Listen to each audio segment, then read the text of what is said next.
You could look at any existing socialist country. If you don't want to call them socialist, call them whatever you want. Post-capitalist, whatever. I don't care. Call them camels, window shades. Doesn't matter. As long as you know the countries we're talking about. You can look at any one of those countries, and you can evaluate them in several ways. One, comparing them to what they had before. And that, to me, is what's very compelling. That's what's so compelling about Cuba, for instance.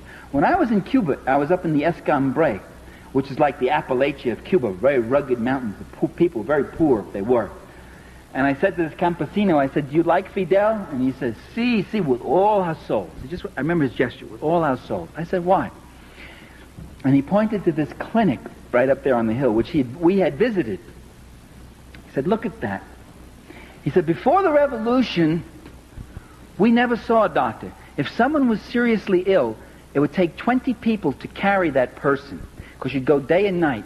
It would take 2 days to get to the hospital. First, because it was far away, and second, because you couldn't go straight. You couldn't cross the latifundio lands. The boss would kill you. So you had to go like this. And often when we got to the hospital, the person might be dead by the time we got there. Now we have this clinic up here with a full-time doctor.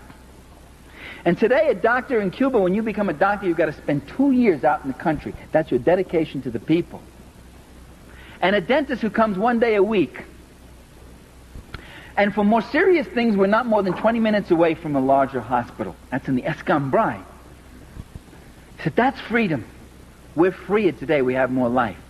And I talked to a guy in Havana who says to me, before, all I used to see here in Havana, you call this drab and dull. We see it as a cleaner city. It's true, you got the paint is peeling off the walls, but you don't see kids begging in the streets anymore, and you don't see prostitutes. All we used to have was prostitutes. Prostitution used to be one of the biggest industries. And today, this man is going to night school. He said, I can read. I can read. Do you know what it means to be able to read? Do you know what it means to be able not to read?